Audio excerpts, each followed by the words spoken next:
எல்லாருக்கும் வணக்கம். நான் உங்க ஸ்ரீ. நம்ம வீட்டுல செடிகள் வச்சிருப்போம். அதாவது சின்ன சின்ன செடிகள் வச்சாலே அது ஒரு சந்தோஷம்தான் நம்மளுக்கு. அதுல ஒரு சின்ன பூ வரும்போது விதைகள் போட்டு காய்கள் பழங்கள் ஏதாச்சும் வச்சிருந்தீங்கன்னா அதுல பூக்கள் பழங்கள் வரும்போது அதை பார்க்கும்போது நம்மளுக்கு ரொம்ப சந்தோஷமா இருக்கும். சில நேரம் அதை பார்த்துட்டு இருந்தாலே நமக்கு மனது நிம்மதியா இருக்கும். அப்படி ரொம்ப ஆசையா வச்சிருக்க செடி சில காரணங்களால வாடி போனாலோ காய்ந்து போனாலோ இல்ல பூக்காம காய்க்காம இருந்தாலோ நம்மளுக்கு அது ரொம்ப கஷ்டமா இருக்கும். ரொம்ப ஈஸி. எவ்வளவு பூக்காத செடியா இருந்தாலும் சரி, மல்லிகை எல்லாம் இதை நீங்க போட்டு பாத்தீங்கன்னா கொத்து கொத்தா பூக்கும், கண் கூட பார்க்கலாம். இது நான் என்னோட வீட்டுல பயன்படுத்துறது தான். போன வருடம் கூட நான் ஒரு வீடியோ போட்டிருந்தேன். எங்க வீட்டுல அந்த இருபாச்சி மல்லியும் குண்டு மல்லியும் அழகா பூத்து நான் எங்களோட சாமி படம் வச்சிருந்து பூஜை அறை டூர் போட்டிருந்ததுல நீங்க பார்த்திருப்பீங்கன்னு நான் நினைக்கிறேன். அந்த மாதிரி இருந்தது. எனக்கு உடம்பு சரியில்லாம நான் ஹாஸ்பிட்டலைஸ் ஆனப்ப ஒரு வாரம் அந்த செடிகளை பார்க்காம அப்படியே காய்ந்து போயிடுச்சு. எனக்கு ரொம்ப மனசு சங்கடமா இருந்தது. அதுக்கு நான் திரும்பியும் இதை போட்டு இப்ப பழையபடி பூக்க ஆரம்பிச்சிருக்கு. இதை உங்ககிட்ட ஷேர் பண்ணிக்கலாம்னு நினைக்கிறேன். ரொம்ப ஈஸி. வாழைப்பழத்தோல் நம்மளுக்கு வேஸ்ட், தூக்கி குப்பையில தான் போடுவோம். ஆனா இது செடிகளுக்கு போடும்போது ரொம்ப நல்ல ரிசல்ட்டை கொடுக்கும். ஆனா அதனால இப்படியே போட்டக்கூடாது.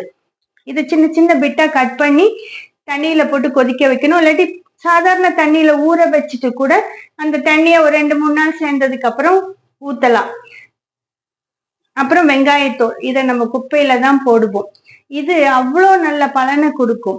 இதை இப்ப நம்ம என்ன பண்ணணும்னா, இந்த வெங்காயத்தோல் இதை நல்லா கொதிக்கிற தண்ணியில கொதிக்க வச்சு ஆற வச்சு என்ன பண்ணணும்னு நான் சொல்றேன். இதை இப்ப நம்ம சுடுதண்ணியில கொதிக்கிற தண்ணியில சேர்த்துக்கலாம். இப்ப தண்ணி நல்லா கொதிக்குது.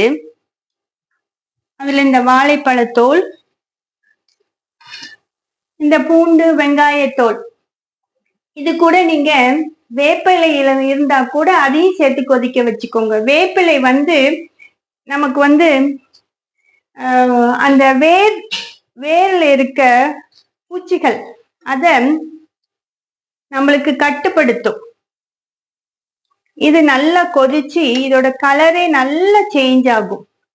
இந்த வாழைப்பழத்தோல் சேர்க்காம இன்னொரு டிப்ஸ் நான் உங்களுக்கு சொல்றேன். இந்த வெங்காயத்தோல் வீட்டுல கிச்சன்ல பள்ளி கரப்பான் தோல்ல இருக்கும் போது இந்த வெங்காய பூண்டு தோலை ஒரு 4-5 கிராம்பு சேர்த்து நல்லா கொதிக்க வச்சு ஆற வச்சுட்டு அதுல நம்ம ஃபேஸ்க்கு போற டால்கம் பவுடர் அத கலந்து ஸ்ப்ரே பாட்டில ஊத்தி கிச்சன் உங்களுக்கு காக்ரோச் பள்ளி எங்க வருதுன்னா அந்த இடத்துல எல்லாம் ஸ்ப்ரே பண்ணி விட்டீங்கன்னா அந்த இடத்துல அது கட்டாயம் வராது. ட்ரை பண்ணி பாருங்களேன்.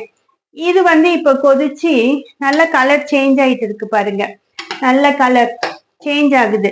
இது நல்லா கொதிச்சு ஆறட்டும். அதுக்குள்ள இன்னும் வேற என்ன பொருட்கள் சேர்க்கணும்னு நான் சொல்றேன். இதுக்கு தேவையானது பழைய சோறு தண்ணி ஊத்தி வச்சிருந்து ஒரு 3-4 நாள் ஆன பழைய சாதம் தண்ணி ஊத்தி வச்சிருந்தா முதல்ல நீங்க எடுத்துக்கோங்க. அது உடம்புக்கு அவ்வளோ நல்லது. அதுல இருக்க நன்மை செய்யும் பாக்டீரியாக்கள் நம்ம குடலுக்கு அவ்வளோ நன்மையை தரும். எவ்வளவோ அல்சர் பிரச்சனை இருக்கிறவங்களாம் காலையில வெறும் வயிற்றுல இந்த நீராகாரத்தை குடிச்சே சரி பண்ணவங்களையெல்லாம் நான் பார்த்திருக்கேன்.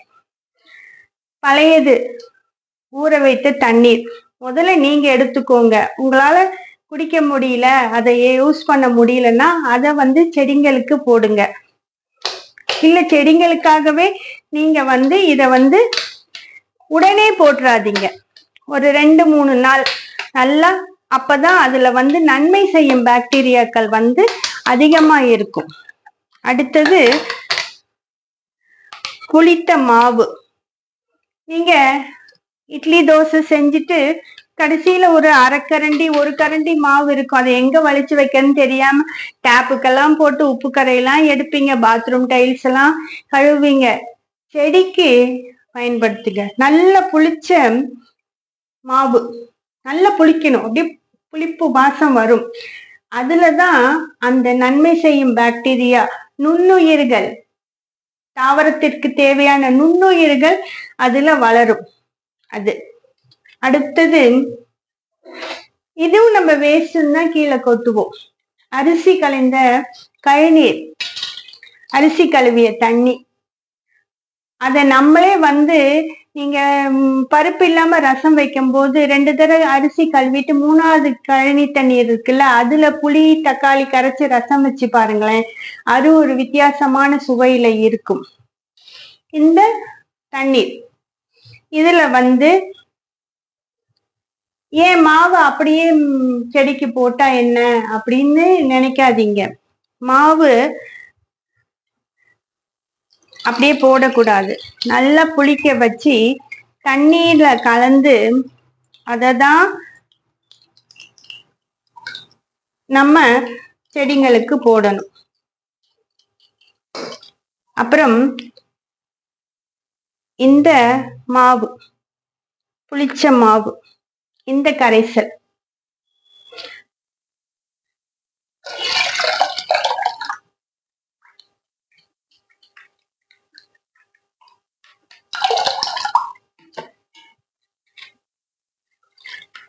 இது கூட நம்ம வெங்காயம் கொதிக்க வைத்து ஆற வச்ச தண்ணி சேர்த்துக்கணும்.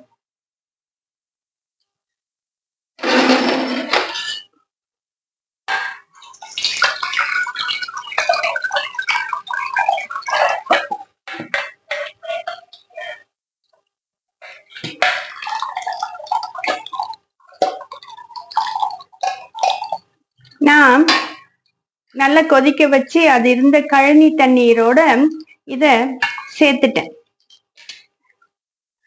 இத நம்ம இப்ப எப்படி பயன்படுத்தணும்னா, இத உடனே ஊத்தக்கூடாது. இத நீங்க எப்ப இதோட இன்னும் ஒரு 2-3 லிட்டர் தண்ணி கலந்துதான் நீங்க ரொம்ப டைலூட்டட தான் ஊத்தணும். இது இப்ப இது கிட்டத்தட்ட 2 லிட்டருக்கு மேல இருக்கும், 2 லிட்டரே இருக்கும். இந்த தண்ணீரை ஒரு பக்கெட்ல இன்னும் 3-4 லிட்டர் தண்ணியோட கலந்து ஒவ்வொரு டம்ளர் ஒரு செடிக்கு வேர் பகுதியில ஊத்தணும். இதை எந்த டைம்ல ஊத்தணும்னா, மார்னிங் 6 o'clock ஊத்தணும். இந்த கலவையை ஊத்தும் போது செடிங்களுக்கு தண்ணீர் ஊத்தி இருக்க கூடாது, இததான் ஊத்தணும். ஊத்திட்டு அதுக்கப்புறம் லைட்டா தண்ணி ரொம்ப ஊத்தாம கொஞ்சம் கொஞ்சம் தெளிச்சு தெளிச்சு விடுங்க. அப்படி காலையில உங்களால ஊத்த முடியலன்னா இரவு 7 மணிக்கு மேல, அதாவது 7-8 மணிக்கு அந்த பாட்ல, நம்ம செடி வச்சிருக்க பாட்ல இருக்க சூடெல்லாம் கம்மியானதுக்கு அப்புறம் இந்த கலவையை ஊத்துங்க. வாரத்துக்கு 2 தடவை 3 தடவை ஊத்தும் போது நீங்க ரிசல்ட்ட கண்கூட பாப்பீங்க. நல்லா பூக்காத செடியும் கொத்து கொத்தா பூக்கும், காய்க்காத செடியும் அவ்வளோ காய்கள் விடும். ட்ரை பண்ணி பார்த்துட்டு எனக்கு சொல்லுங்க. நன்றி.